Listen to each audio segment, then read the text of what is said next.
So I've seen you on Howie's podcast. Yeah. You guys are funny. You guys have a great relationship. Yeah.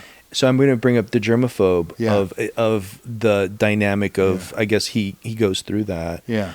Is it kind of like Howard Hughes? No, he's not that crazy.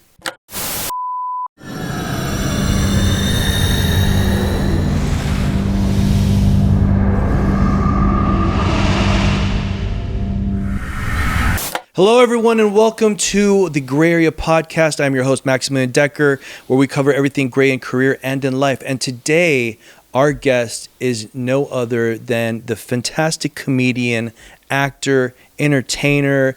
This guy's been around for a long time. It is Lou Dinos. Oh, Max. Hey, very nice to meet you. It's a pleasure. Oh, there we go. We're getting a reach there. Okay. Yeah, that's right. We had to shake hands to say hello. Thank you for having me. Oh, thank you for coming on. Thank you for coming on. I mean, I want to get right to it. I want to get right to your story. You started back in 1978. Now, you started in Toronto, right? In Toronto, Canada. Toronto, Canada. That's right. At a club called Yuck Yucks. I was going to college, and on the way to college, I saw them building a sign that said Yuck Yucks and a comedy club. Comedy cabaret is what it said. So every day we would walk by there with my buddy, and I told my buddy that I would like to do that. And he said, well, let's go talk to them. And I said, nah, I don't want to talk to them. But we walked to the door. He forced me to walk to the door. He knocked on the door, and the owner of the club, Mark Breslin, came out. Wow. And my buddy said, this guy, his name is Lou, and he wants to be a comedian. And Mark Breslin immediately, this is before the opening, he said, well, this is the place to be. This is the place to come. Why don't you come back down on Wednesday?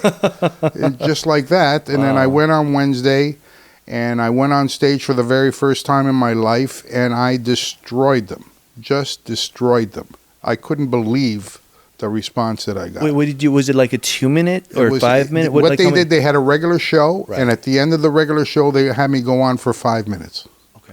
And my opening line was, "My name is Lou Dinos, and I'm very talented." It was my very first joke. I said, "My name is Lou Dinos, and I'm very talented, and I stood on one leg."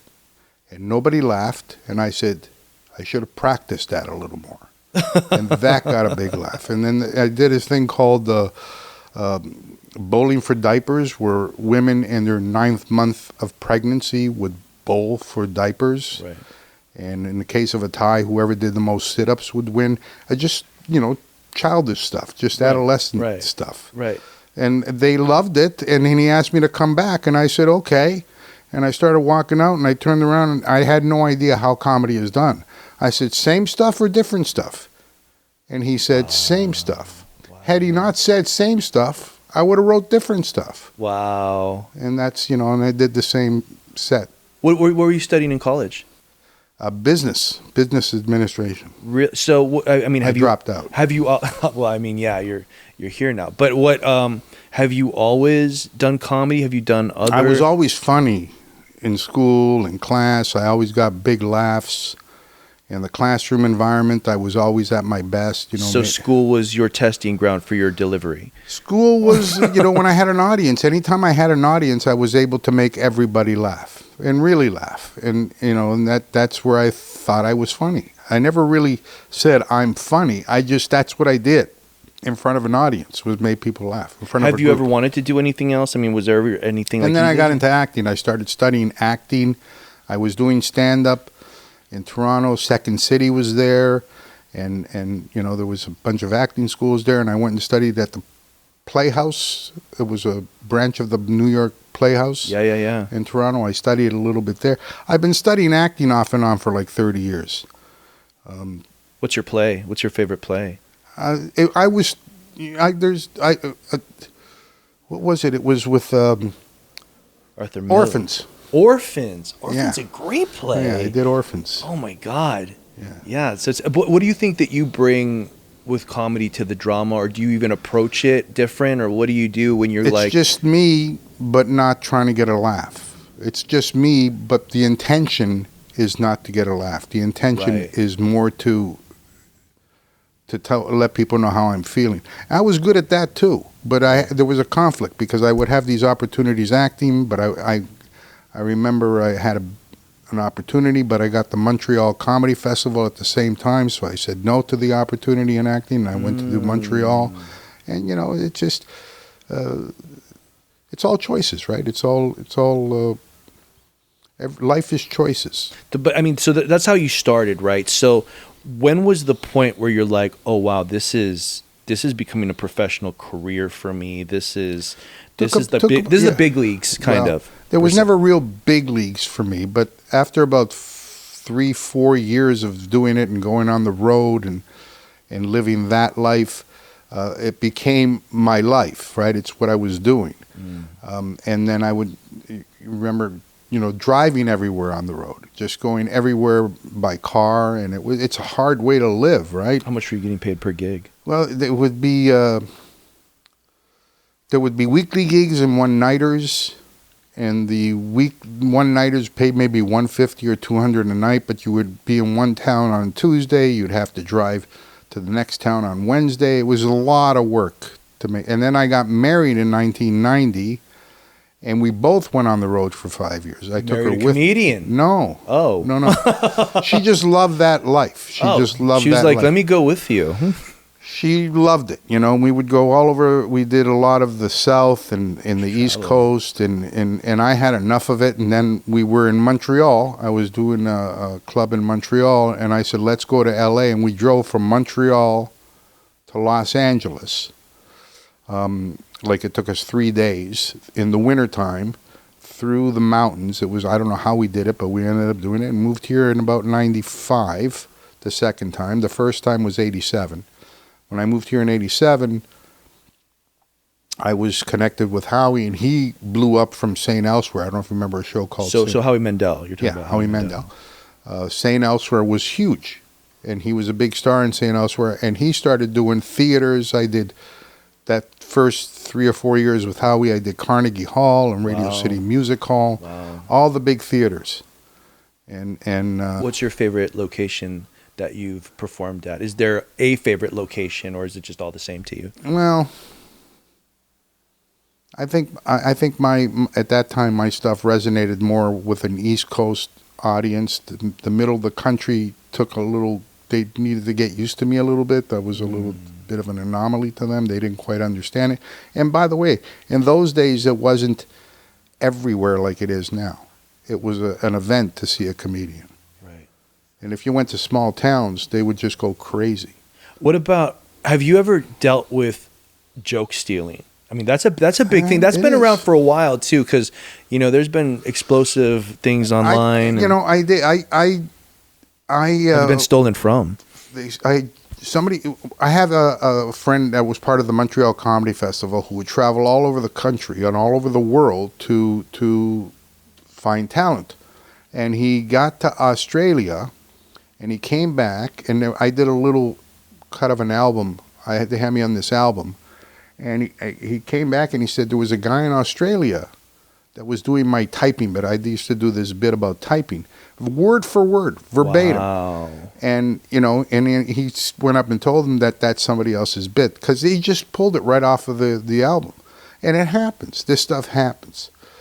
And my stuff, you know, when you hear it, it sounds funny, but if you say it, it doesn't really sound that funny. Right. So it's nuanced, and that's the only advantage I have, is that to get a laugh with what I do, it has to be said perfectly.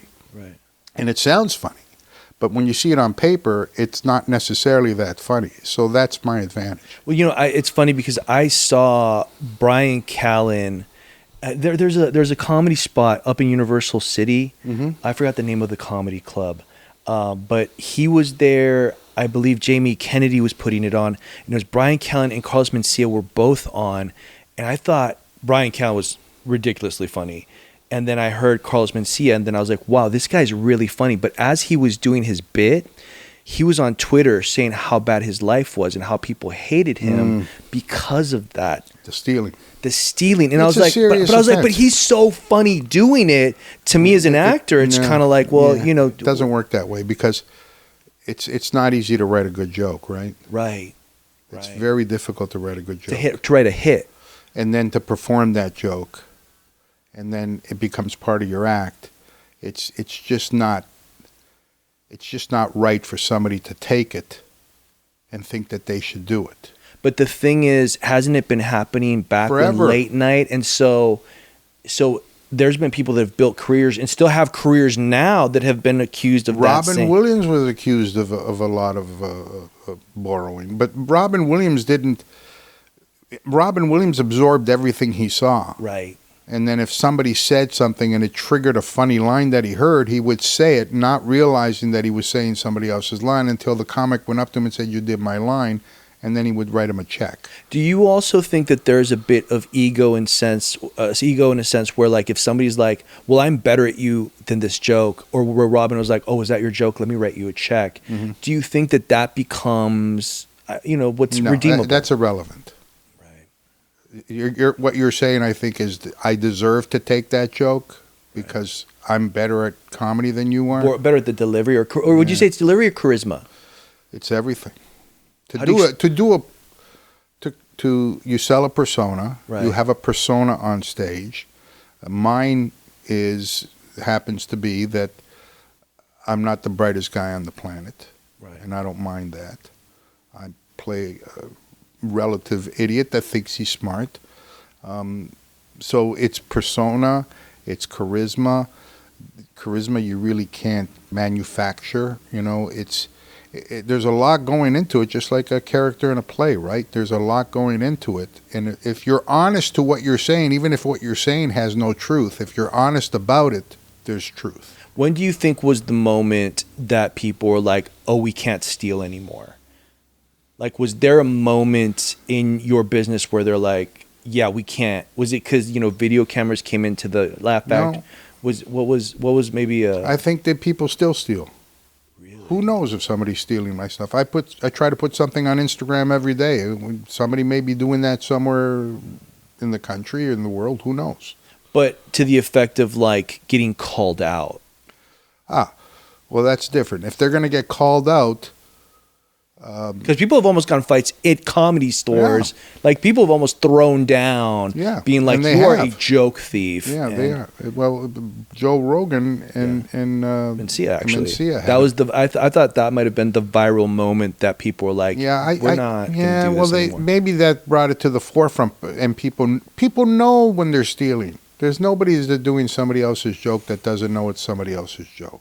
But isn't it kind of like The Simpsons, though? Everything has already been covered and kind of, it's just a redistribution of it. There is sometimes where there's a zeitgeist of a joke where somebody is writing a similar joke, Right. and they perform a similar joke, but it's not exactly the same. Right. It's different, and they might cover similar topics, but they're doing different takes on it. I think people are fully aware of what. So it's not like The Simpsons. It's not like The Simpsons where every story's been told already, Well, and it's every like story. There's only 6 different stories, right? That's Yeah. it. That's all there is. If you're going to do something on a what would they be? What would the 6 stories be? well, if we're talking about love and I'm talking about theatrical. Got right? you. There's only so many stories. Boy meets girl, girl meets boy. Those stories have been told a million times, but they're told differently. Yeah. Jokes are a little more possessive than even though they're covered differently. A lot of people did flying material. Everybody. It's not the same jokes. Right. People have a different take on it. That's what makes a comedian unique. It seems to be a bit of a hot button right now because even getting away from like Mencius and Rogan, it seems like even like with other comedians calling out other comedians, is it just, again, do you think like the internet has changed your business? Probably more exposure, right? So I occasionally see somebody you get possessive with jokes, right? Yeah. You get very possessive with them. And I'm writing new stuff all the time. My act is kind of being tweaked all the time. It's not the act it was when I was on the road. I don't have I don't do 45 minutes a night when I go on stage. I'll do 20. When I'm working Vegas, for example, I'm doing 20 to 25. It's all they want me to do. But within that 25 minutes, I'll add a new thing, or I'll take something out and do a new thing, but it can't be more than 25 minutes. So you become more possessive of the joke. The joke is more yours because, you say, I'll do this one tonight. I haven't done that in a while. But there's the core act. And when they take something from the core act, that hurts. Have you ever been brought on to help write jokes for other comedians to kind of punch it up almost? It didn't. There was a camaraderie with comedy, right? You hung out with comedians. Right. A comedian would be doing a joke on stage, and it didn't quite work, and you can give them some of what you think would make that joke funny. And we all do that. We help all the time. Like a writing room. Yeah, just. After the show, you just have, that joke you did about the old man walking. What if you did this? Yeah. And you go, yeah, that's good. And then they end up doing that. So it seems like there's like a dark side to comedy, though. Is there? I mean, is it kind of, because a lot of times you're at a bar, you're drinking. That can be a way where people kind of fall into some bad habits, or because they would think that a lot of comedians are just happy-go-lucky. Are comedians always happy, or is it kind of I think there's a dark side? I don't think there's a real. I think we've had trauma, but that same trauma, everybody has trauma.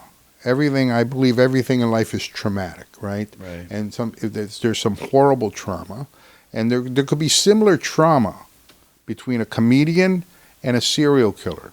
But the serial killer took that trauma and killed people, while the comedian decided to make people laugh. Right. There's a need to make people laugh. It's something within us that is lacking for some reason, but it's used in a positive way. So is there a dark side? I don't think there really is a dark side. You can't have it can come from a place that's dark, but I think that you're not dark, right? It can come from a place that we perceive as dark, but you're not dark. It's not necessarily dark. What about when jokes go too far and hurt people's feelings? Do you think that there should be some sort of censorship on the jokes? No. Because, I mean, some people are saying that is weaponizing and hurting somebody. Like you can't even say, so now you can't say master bedroom because that offends a culture. And then you can't say Can I say fuck them on this show? I'm just bringing up what's out there, and people are becoming it's stupid. It's really stupid. What's the point? What's the line that we draw? Here's the thing. If somebody does a bunch of jokes about the most horrific things, right? Yeah. And he let him do it. I don't have to like it. I don't even have to listen to it. If there's people out there that like it, that's their problem. There's people attacking stand-up comedians, though, in clubs because of certain jokes. Yes, they are. Has that always happened, or is that just recently? Occasionally, you would have somebody say that bit was a little bit offensive, but so what? I had, the name joke that you were talking about earlier. Right. The John Jack. The John and Jack joke. Yeah, John F. Kennedy. That was a whole bit on the Kennedys. And I remember doing, and part of the bit included they had a daughter, and the daughter had and I used to do a bunch of. Can I swear? Yeah, go. Okay. Say what you got to say. Yeah, okay. You're censored. You're censored on the podcast. No, well, I don't know. You've offended every. No, one of the punchlines I had was the Kennedys were very wealthy, and I would say that money fucks the brain. That's what I would describe the names, and I would describe they had a daughter that had a lobotomy. And Ouch. It's true, right? They had a daughter that had a lobotomy, and I said, she doesn't want to be president. Let's have a lobotomy. But somebody, an Irish guy, very nice, came up to me after the show and said, you really shouldn't make fun of that. That's, and he had a point, but it wasn't like he was offended. He was just saying that that's a sensitive thing to. Right. And so that was not the same as what's going on today, which is you can't say, I called somebody a dumb Polak the last time I was in. That's from a Streetcar Named Desire, though. Remember Stanley Kowalski? Stanley was. He calls him a dumb Polak? No. Well, Blanche comes into the play and she's like, oh, is Stanley gonna like me? And then Stella is like, well, he's Polak. Yeah, and then his friends are Polacks too. But you can't really say that. And after I said dumb Polak, we might have offended all the Polacks out there. No. But after I said, I said, I'm sorry I did that. But how often do you get the opportunity? Because you just can't. Yeah, to offend a Polak. I mean, we just did it. I do this joke where I do a joke where I ask for a person's name. I get their full name, and then I do the joke. And then his name was a little different, and I said, what's your last name? Is that Portuguese? He says, no, it's Polish. And then I went and started doing a bit about growing up in an Italian neighborhood in Toronto. And he blurted out Woodbridge, which is a town outside of Toronto. He said, Woodbridge? And I said, no, Toronto. You can tell by the name that's not Toronto. And then I walked towards the center of the stage and I turned my head back and said, you dumb Polak. And they went crazy. He loved it. In fact, after the show, I was gambling. This is in Vegas. I was sitting at the table gambling, and he came up to me and told me how much he liked the show and gave me he wanted to give me a $25 chip.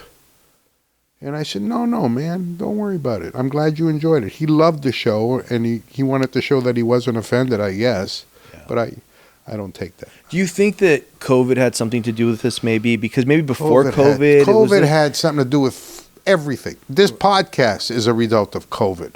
Podcast popularity came from COVID. That's right. COVID had created... People not going to work in their offices is because of COVID. Did it hit you guys pretty hard, the comedians? Yes. I was going insane. Everybody was going insane. Did you have to do some jobs where there's like you're outside in a parking lot and they're honking for you? Well, I didn't do any of those. I did Zoom shows, which were the worst possible show. You don't see the audience. You should do a bit on that. Horrible. I was texting back and forth with Howie, and I remember I text him and say, "Have you ever seen the Eiffel Tower?" And he say right back, yes. I said, have you ever been to Rome? And he write back and say, yes. I said, have you ever been to Israel? He write back and say, yes. And then I text him and say, well, I can chalk those off my bucket list.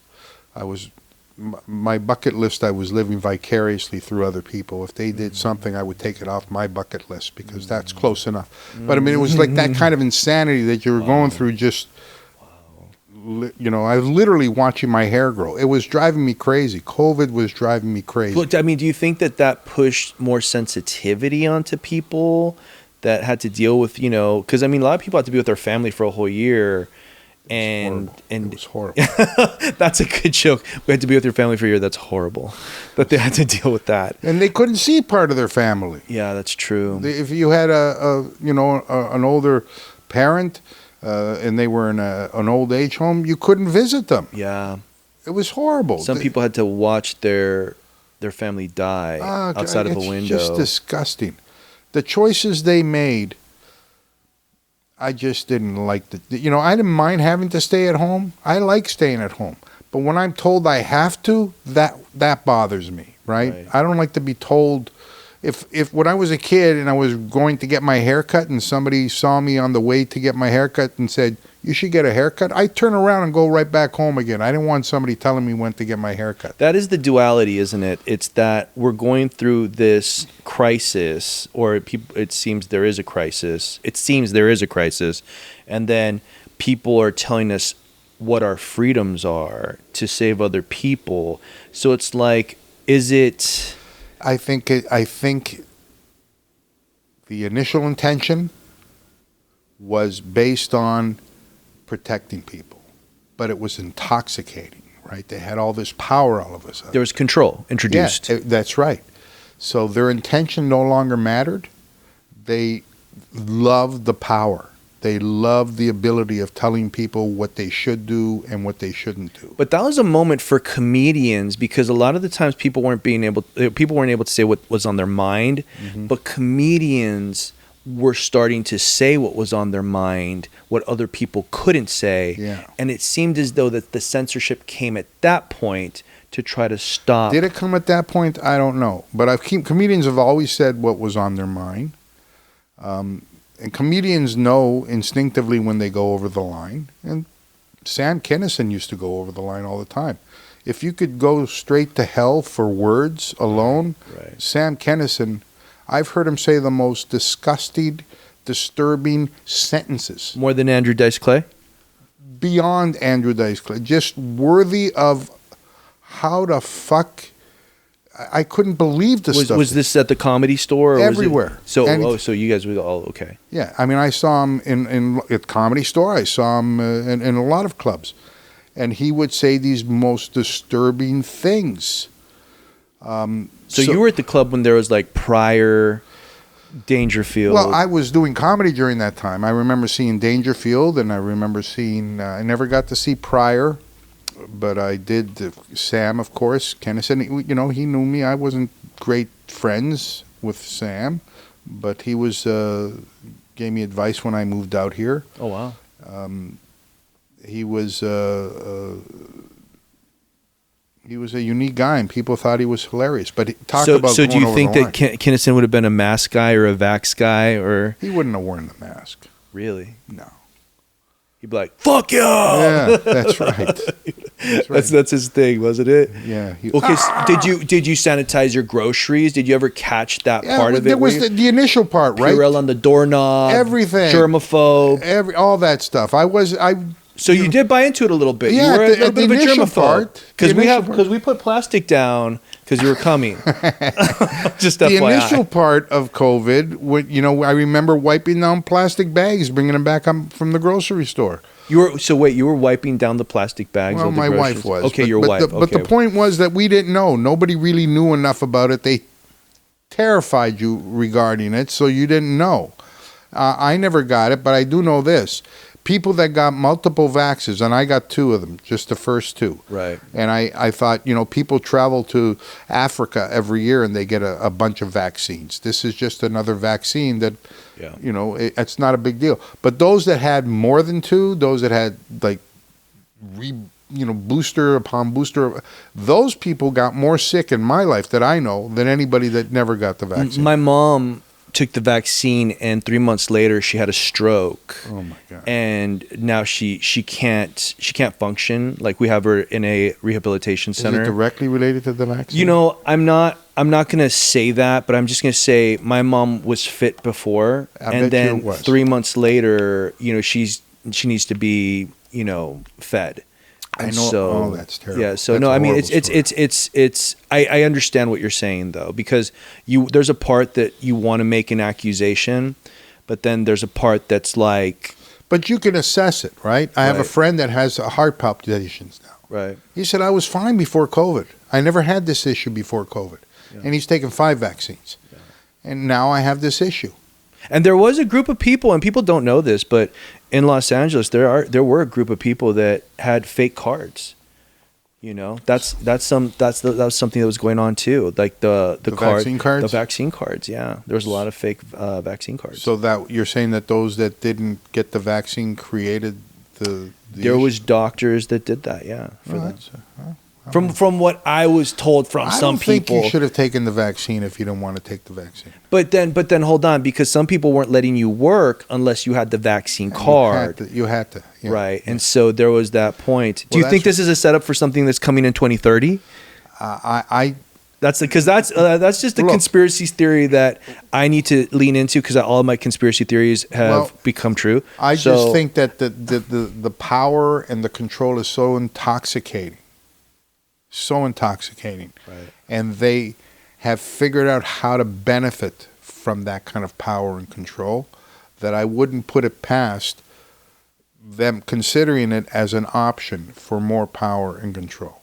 So I've seen you on Howie's podcast. Yes. I've seen you. You guys are funny. You guys have a great relationship. Yeah. And so I'm going to bring up the germaphobe of the dynamic of, I guess he goes through that. Yeah. Is the studio, does it have to be? No. Okay, so what is the... Howie, this issue that he has, from what I can recall when I knew him when he was a kid, he had it, but it really didn't manifest itself and turn into what it is today. As you get older, these obsessions become more and more... Is it kind of like Howard Hughes? No, he's not that crazy. But Howard Hughes was older when it did. Yeah, but he's not that crazy. Okay. He is doesn't like germs. He would do a lot of meet and greets when he was on the road much more, and he'd shake people's hand, and then he'd get sick. So he thought, I'm not going to shake. He was the first guy to do the fist pump, by the way. Yeah. I think I saw that on the first guy. Got Talent. He would do this. Yeah. So he avoided shaking people's hands. I've seen casting directors do that, too. They're like, oh, yeah. Yeah. Casting directors are like, yeah, don't touch me. I like patting them on the head. Yeah. After my audition, I just pat him on the head. Oh, yeah, and say, that's not. Thank you. Yeah, that's not good, Lou. That's not good. Patting casting directors on the head is not good. Yes. But going back to this is just one of the things that he deals with. I think he's getting better at dealing with it. It's not crippling him. He's the most prolific guy I know. He's working all the time. It doesn't paralyze him to get out of bed. So wait, how long have you known him to see that change? Because you've known him very, very long time. I've known him a long time. I think it was always there, and it just kind of manifested itself. So when he was younger, it was there? Well, I think it was there to some degree. I didn't see it when we were younger. But when it's more prominent when... He just gets older. And also, you get a certain amount of success, and your world becomes smaller, right? Because when you don't have success, your world is bigger, and it becomes smaller, and these little idiosyncrasies become his world, right? And you become obsessed on him. And Jeremy Hotz is another one that's crazy. Right. I don't know if you know Jeremy Hotz. It must be something about age, though, because like my mom didn't like people before. She was very to herself. Mm-hmm. Now she hates people and accuses them of stealing. And she doesn't have dementia. They've tried to, the funny part is they've tried to be like, oh, she has dementia. And I'm like, she's telling you her name and where she's from. Who is she accusing people of stealing what? Just stuff from her bag. And I'm like, Mom, you can't see, you're blind. At the assisted living. She's like, no, but I know. And my mother was in a home. Yeah. Till about 93, she passed. And she still had streaks of black hair in her head. Yeah. At 93, and yet insisted she couldn't work. Yeah. But still had black hair. She was confined to a bed. And I go to visit her, and she says, this lady down the hall keeps coming into my room, opening the drawer, and stealing my underwear. And I'm listening to this story, and I said, Mom, nobody's stealing your underwear. She says, she's stealing my underwear. Yeah. And then we'd have another conversation. I visit her a second time, maybe a couple months later. The lady down the hall, she still comes to my room, and she still steals my underwear. And I said, nobody's stealing your underwear. And then 2 months would go by, and I'd visit her again, and she says, that lady. And a lady came into her room, opened the drawer, and stole a pair of underwear. My mom's calling them Satan, and they're stealing her rosary. And I'm like, Mom, you can't say that. And then, the lady who takes care of my mom, she's black. How old is your mother? She's 82. Okay. And the lady that takes care of my mom, her name's Marie, and she's black. And then she goes, she's calling me Satan because I'm black. I'm like, no, my mom just doesn't, she can't see. So she can't know that you're black to call you Satan. I'm over here kind of like, and I'm like, Mom, I am here for an hour or two. You're going to be with her all day. Is she here in L.A.? Yeah, she's in L.A. She's at the Four Seasons rehab. Okay. And how often do you visit her? Every day. Good. We'll have to make sure, because I'm an only child, so I have to make sure that she eats. Good for you. Because she always says, I didn't eat. And so the Catholic guilt. So you visit her every day? Every day. Man. Yeah, they get on me because I'm like, after this, I go I love feed her. this guy. Oh, thank you. Max Decker. Yes, sir. Well, she'd get on you with saying Maximiliano. I love it, though, because when I was younger, I was like, Max. And then now, as I see her kind of passing over, I want to say, that's what's happening. You got to have patience, right? That's the oh one my thing God! But you can still manage a conversation with her, right? Yes, I can. No, she doesn't have dementia. She's just blind. But when you can have a conversation and find something that interests both you and her. Oh yeah. She loves, because I'll direct plays, and she loves coming to see the plays. She's seen 3 of my plays already, and she's like, "Mijo, when are you gonna have another play? ¿Cuándo vas a tener otro obra de teatro?" And I'm like, "Mami, to get you out." She's like, "I want to be there. I want to be there." I'm like, "You can't even see." She's like, "No, but I can feel it. I'm like, And she oh can my hear it. God. That's I'm like- wonderful. and she, because she's in her chair, and when we put her in her chair, she's just like this. But when she's watching the play, she's not watching, of course, but she's like this. Just taking that's in wonderful, all the Max. energy. Yeah, it's been a I beautiful. love that story. It's been a very beautiful moment to like be able to like experience that with And my you mom. I got to tell you, visiting her every day is so precious to her, so valuable to her. It Yes. adds She days lights to her up. life. She lights up. It adds days to her life. You know, I really appreciate that. It does, and it'll be memories that you're never gonna forget. Look, so word on the street is you and Howie have a beef. What's the beef? I mean, honestly, Okay, he so- made you throw up. I saw him make you throw Yeah, up. he makes me with throw the up. snot. Ugh. Yeah, no, I mean, there's some push, Lou, and you're a nice guy. I've gotten to know you. There seems to be like Just a thinking push. about that makes me throw Yeah, up. I'm just telling you, man. Like I just kind of Well, call the a spade a fact is spade. that there is no beef I know. that we can talk about. I know, but maybe he can like create something. Okay. Besides, you and Howie are tight. And I. I love the guy. Yeah, but who? Nobody's funnier. Okay, who's the Mount Rushmore of comedians? Steve Martin. Steve Martin is funny. There was The comedy. jerk. There The was, jerk. Forget about How the jerk. offensive the jerk Stand was. up. Okay. There was comedy before Steve Martin, but comedy has never been the same since Steve Martin. Really? Everything.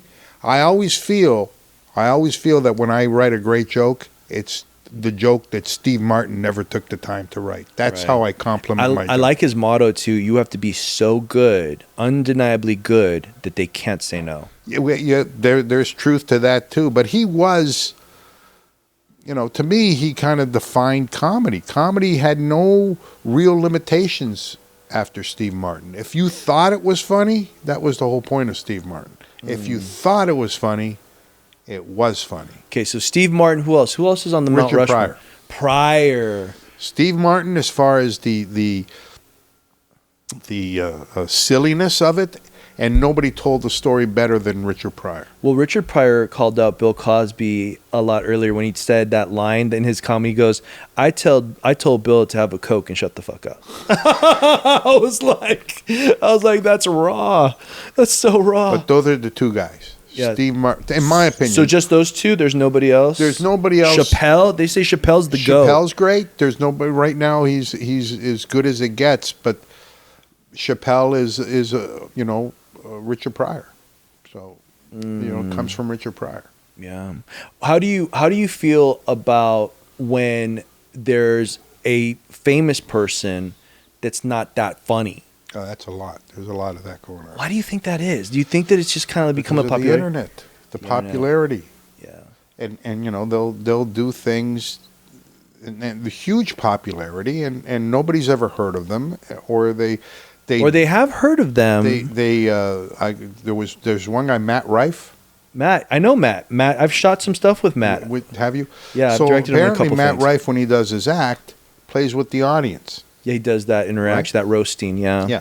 So, which, by the way, just so people know, that's not a new thing. Right. Comics have been working with audiences. But Matt and TikTok go really well together. That's right. I mean, he talks about it. He says like he was about to leave, and then he did the TikTok bits, and they just blew up overnight. And he's kind of like, "What do I do And he's with a all this?" handsome guy, and he's got a lot of appeal, right? I did see his Netflix show, and he is fun. He's funny. He's funny. He is charismatic, and he's got that. I think he it thinks factor. he's funnier than he is. There's a certain amount of confidence that you need. I think that once your confidence meets your talent, Right. then you're incredibly Well, funny. he's definitely going to grow into it even more. Like, I predict in 2 years he won't be doing it. He's Really? going to be doing something else. You think he'll be doing movies? Yeah. Well, they give him the deal at Netflix: 2 specials and a TV series. I think that it's going to be the stand-up is not something he's. Well, gonna Eddie do. Murphy, right? I mean, that happened to Eddie Another- Murphy. Eddie Murphy became he was Huge. like a icon, and then he's a star. Yeah. So when you're making that much money, it's kind of like, why do I want to get out of bed? Yeah. So yeah, I think that Matt Rife will be in a different part of the media. So are you saying he's going to be a superstar, or are you saying that he's just going to? This has been like something to segue into that. I think this is. I think you have a beef with Matt Rife now. I do. Okay, so Matt, are you gonna come on the pod and take on Lou? No, I've never. I wish Matt Rife all the best. I just think that his hype, like all hype, it doesn't. Oh man, I got to push back on you because Matt is one of the coolest. Look, listen. I won't say how much I paid Matt, but Matt has shot 3 things for me. Oh, cool. And he was like... If he's doing stuff for you, then I like him. Okay, good. Because he's talented. Okay. He's talented. And I'll tell you what, and he is dangerous around the ladies because every time I had him on set, he was leaving with the leading lady. And I was like, Matt, you got to stop this. Well, I don't know if he has to stop that.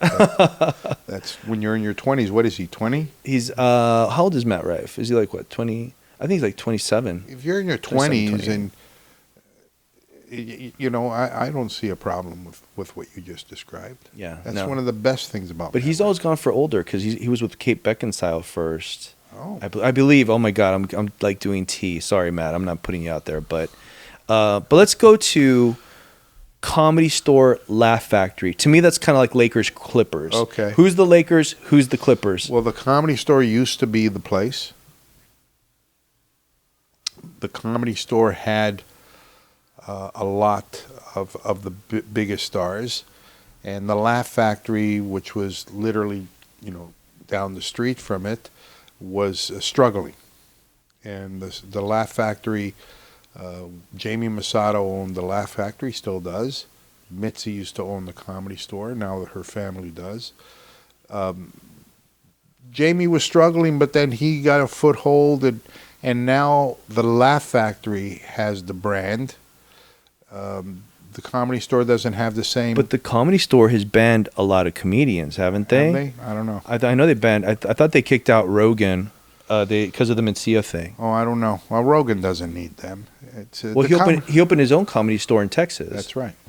Not Comedy Store, but what was it called? Comedy Club. What comedy club is it? He's got the Mothership. He's got the Mothership, and that's like got Kill Tony, and Kill Tony's like the hottest show in town. Hottest show in the United States, right? Kill Tony. I don't know.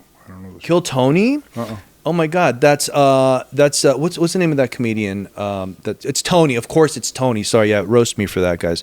But it's Tony. Is his last name Hinchcliffe? I was gonna say Heathcliff, like the cat. I've heard that name. Heathcliff. I've heard Tony. No, Hinchcliffe. Hinchcliffe. So he performs what is I guess they have somebody go on for 2 minutes and then they roast them afterwards.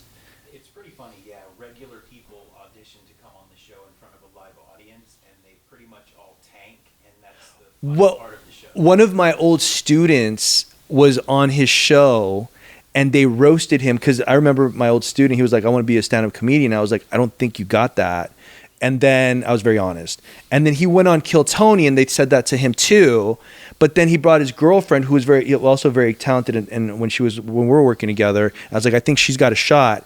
And they said that she's the comedian when she did her 2 minutes. And I was like, that's pretty accurate. But anyway, that's kind of like the Mothership and the tying all that together. As you check your phone and totally just blow me off. That's okay. No, it's okay. It's only a live podcast. No, but I'm kidding. I just bored you. It's okay. No, you didn't. You didn't. I'm just getting some text. Okay, so you've traveled everywhere. Everywhere. Best venue?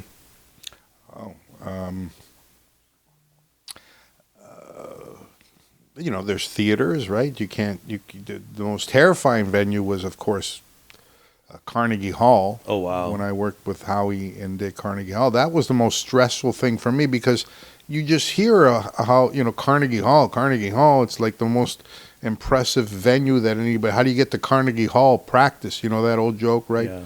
Guy meets somebody on the street in New York and says, right. Can you tell me how to get to Carnegie Hall? And he says, practice. But it had this whole persona of its own that it was such a great thing. But I like comedy clubs. I like more intimate rooms. I do like small theaters. So best venue, I think that the Comedy Store original room is a great room. Wow. And the Comedy Store main room is a great room. The Laugh Factory, Las Vegas, at the Tropicana, which is no longer there. They're blowing up the Tropicana. It's been there Really? for 67 years. Really? I've been working there for 11 years. Oh man. The Laugh Factory has been there for 12 years, and they're imploding it in a couple of months. They just shut it down. So you've got to go everywhere with your wife. She's traveled everywhere with you. She traveled with me from 90 to 95. Wow, that's a lot. Yeah. That's a lot. She loved every second of it. Favorite cities? She likes Florida. Who doesn't like Yeah. Florida? We drove. I remember one weekend I had a gig in Washington and Philadelphia, and I think New York on the way back. So we did 3 cities in 3 days, and then we had a place in Atlanta at that time. But she likes the whole South. She likes the whole southern part of the United States. It feels like even like talking about comedy and touring, it's kind of like wrestling too, like because they got to go city to city and Do they? perform. Yeah, they do. They actually have to like I've always been drive curious together. about. Do you know anything about that wrestling business? Because we know it's fake, right? Yeah, it's choreographed. It's choreo- It's sports entertainment. Okay, so That's we the know correct- I if think you that's and what I it is. were part of this. They're on ESPN now, though. Okay, but if you and I were part of the wrestling Okay, thing, right? Yeah, yeah. Before we got into the ring, Yeah, we're gonna. we know who's going to win. Yeah, I think I sometimes from what I know, Oh, they don't even rehearse it. They kind of do their thing out there as they're going. but do And- they know who's going to win? Predominantly, I'd want to say like 89% of the time. There's sometimes some people like maybe call it in the ring, from what I understand has happened. Because then there was the Montreal screw job where Bret Hart was supposed to win over Shawn Michaels, but Vince McMahon, the owner, because his contract was expiring, he came down and screwed Bret Hart, and they like called the bell early for him to get it dropped. So there has been moments where they pull some shenanigans. They've got to be in good physical shape, regardless of whether. Not really. There's some people that are not in shape at all. Really? Yeah. You just have to be. I want to say, there's a dance to it. I mean, look, The Rock is back. The Rock went back to WrestleMania Did he really? because with Roman Reigns, and they were like, there's a new era. See, of I remember wrestling. the old school Bruno Sammartino. I don't. Yeah, remember one of the those greats. guys. He's one of the greats. The The Sheik. Sheik, one of the greats. Yeah, I mean, I remember those guys. this was all under like the McMahon period, but now that I believe is it Avi Lerner at WME? I believe he purchased it with KO Sports. Is that correct? And now they've merged the UFC with WWE, and now that's why they're doing all these interviews afterwards about like their matches, and ESPN's picking it up. They're really saying that it's sports entertainment, not just I wouldn't whatever, because you can get hit. Look, let me get hit by a steel chair. That's gonna hurt. It's going to hurt. Yeah, it's gonna hurt. You can then Whether crack- or not you're in a ring. Look, listen. At my age, to throw me on a desk and then suplex me, I think there's some degree of Pain. the threshold, right? Yeah. Okay, so have you ever had a bad experience with a comic? Any? I have. Really? Yeah. Who's the one? There was a comic. He passed away. His name was Mike McDonald. Not Norm Macdonald. Mike. Okay. Mike McDonald, also from Canada, who was huge in Canada. Huge. Mike McDonald, I just never liked Mike McDonald. I thought it was going to be on his end. No, I just that he never liked fucked him. with you. But because he knew I just didn't care for him, everybody thought he was spectacular and amazing, and I just thought he was just another comic that did a decent job on stage. Okay. But he convinced everybody that he was this amazing, brilliant comic. And to be fair, a lot of people thought he was, right? Right. I just never did. Did you think that there was some degree of fraudulence with his performance? No, I thought he was a great performer, but I just never cared. Kind of like Matt Rife. You just don't get it. Well, I got it. I got it. You got it, and you see why they got it. You just don't like to get it. I just never cared. Harlan Williams I get along with Harlan. There's no issue with Harlan. But I've seen him destroy rooms, literally destroy rooms, and never particularly got it. But my wife is a big fan. Her brother's a big fan. Everybody loves Harlan. I like Harlan, and he makes me laugh a lot more lately than he has in his earlier days. But this guy McDonald, never liked me, and we actually had. I came off stage one night, and he says, "You did 25 minutes. You're not supposed to do 25 minutes." We were kids, we're in the 20s. Oh. And I said, "If you have any issues, talk to the manager." And then he said horrible things to me, and I started fighting with him. So you got in a fist fight with Mike McDonald back when we were in our 20s. Who won? And well, I would have to say I did. But I mean, he's dead now. He can't really defend himself. His manager came up to me the next day and said, "You ruined the $1 million face," he said to me. Wow. And I said, "Let me tell you something. If his face is worth $1 million, you're looking at $10 million." That's a good one. Okay, what are you doing when you're not doing comedy? What are your hobbies? What do you do in the free time? I like hi-fi. I listen to vinyl. I have a nice setup and I also like movies in 5.1. I listen to 5.1 movies. Oh, wow. What's the album? What's the movie? There's several. Anything that has good bass in a movie, I will watch. Matrix. Yeah. The Matrix. Yeah, anything. And as far as albums are concerned, Avatar. I like obscure albums. I like Pink Floyd. Even like stuff that was not in the mainstream. There was a company called when stereo first came out on albums on vinyl. They exploited the fact that you could have one sound coming out of your left speaker and another sound coming out of your right speaker. Oh, I remember that. So they recorded music using, I think, 8 tracks.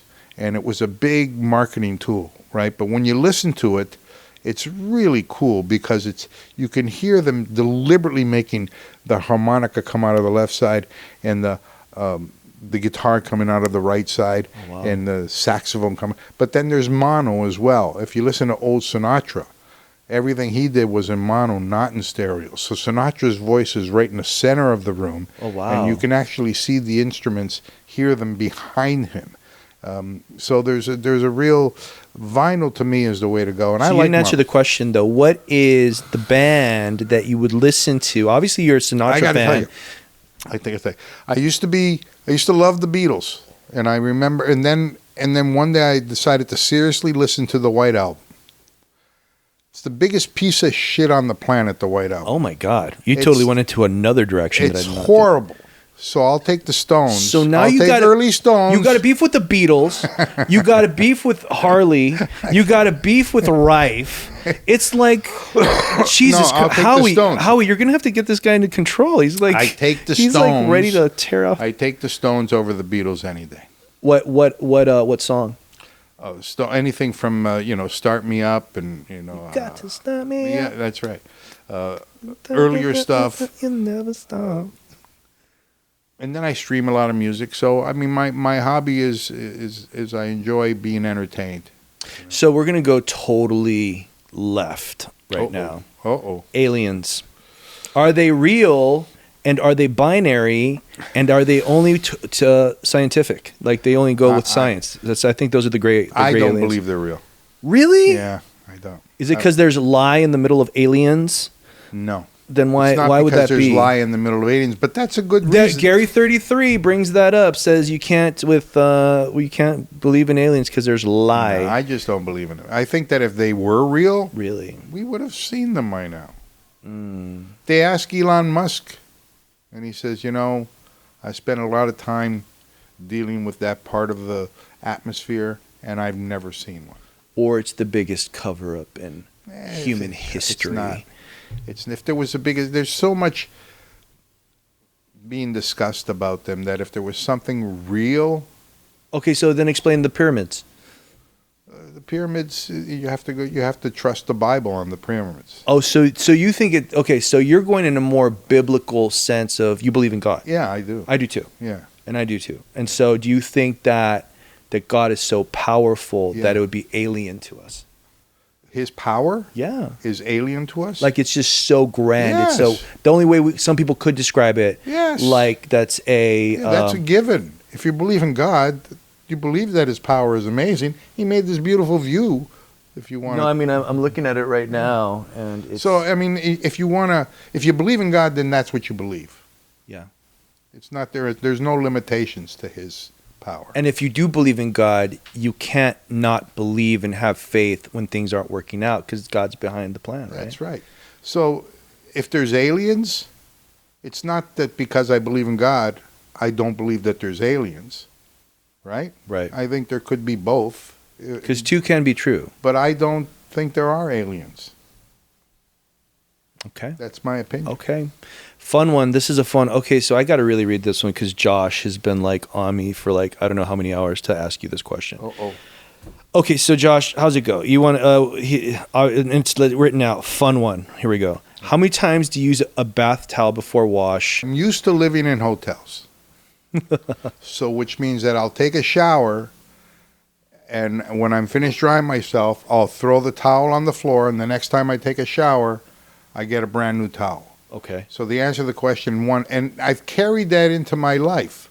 So I'll take a shower, and everything I used to dry myself with, I discard, and then the next time I take a shower, my wife gets mad at me all the time for that, because I'm always using, when I only You're use just them tossing. You're tossing these wet towels. Yeah, My girlfriend gets mad at me for the same thing. Like I'll have- take the towel and I'll throw it on the bed, and I she's have like, no concern for it "The once I use towel's it. wet."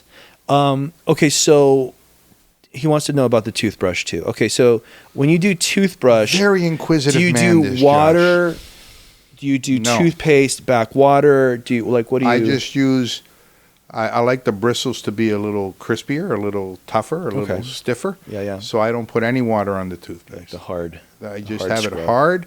I put the toothpaste on the tube, and then I'll brush my teeth, and I have an electric toothbrush. Okay. So I just let it do its thing, and then I'll rinse it with water. But I don't put water. I don't add water to the toothpaste. Got it. So he does Good not. questions. Yeah, I mean, it's. Where were these questions earlier?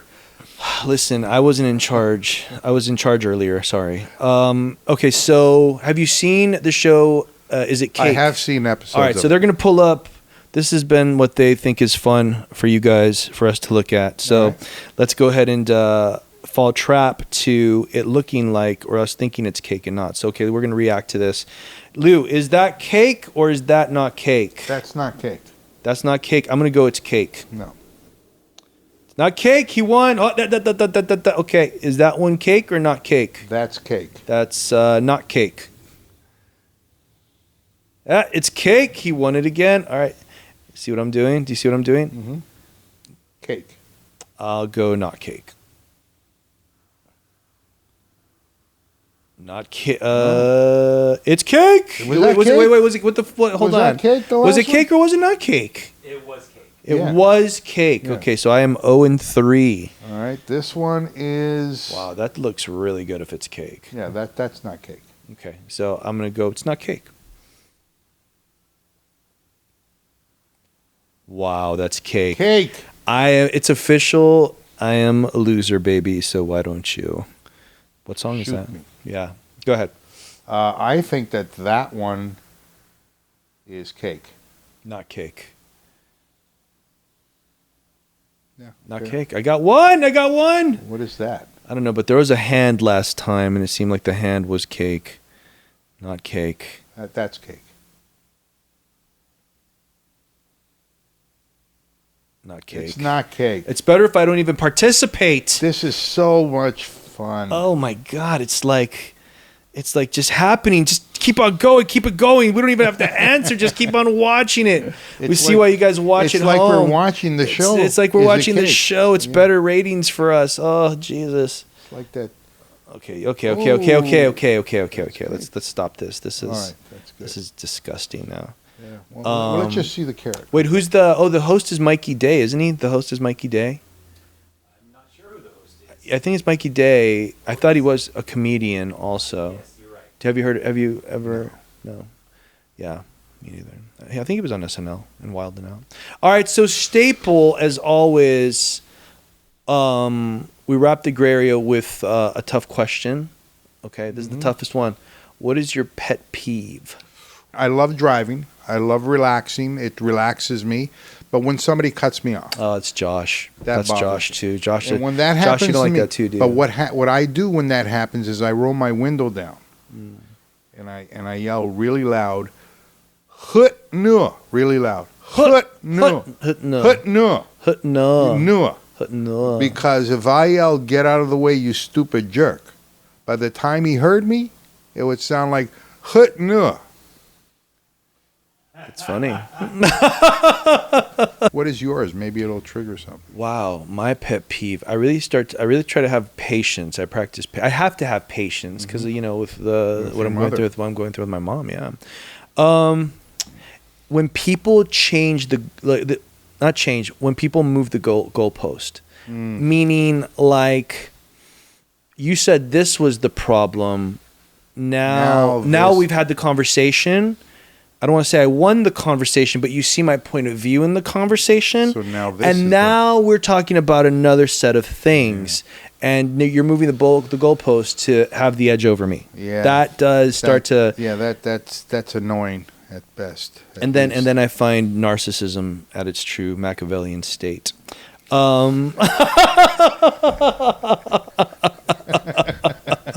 But yeah, I mean, listen, Lou, wait, hold on. We want to offer something here. Would you be down? So people, if you can subscribe and follow, please. Yes. Would you be down if we sent you like a tape? If I came across a tape of a comedian to maybe come open for you, or you're doing a set at the Laugh Factory or not, or at the Flappers or something? It doesn't quite work that way. How does it work? I couldn't call the Laugh Factory and say, I'd like to be on at your club. Can I bring my own opener? It doesn't work that way. These are continuous shows, so they will just put you on. But what if somebody sent you a tape so you can give notes on? I would be happy for you. I would be happy. Oh, thank you so much, Lou. We appreciate that. I'd be happy to take the time to do that to help improve this individual. Yes. All right. So for those of you that want to send in a tape that Lou can give notes on, it's going to be The Gray Area at goehq.com. Yeah, there you go. So just send it in there, and we will go through it and then get it to Lou. As hopefully he comes back too. And I will love to come back. Thank you for having me. Yeah, of course, and man. I enjoyed every second of it. I love your studio. And thank you. And I met Robert and I met Josh. And the view was it? Look at this the view. view is amazing. The And I view. wish the Gray Area nothing but success. Oh, thank you. We appreciate that. Anything you want to promote coming up that people can come watch or see, or you got going on? I am Your beef with a Howie? regular on Howie's podcast. Yeah. So watch for that. He's always doing something. Where can we catch Howie's podcast?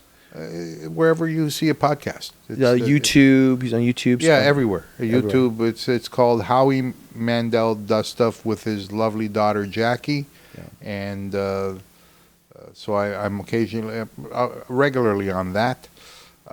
So and if I have no dates coming up soon, there I will. But We right like now, to Ice House Flappers. Ice House Flappers, the Comedy Chateau in the Valley, a few other places, but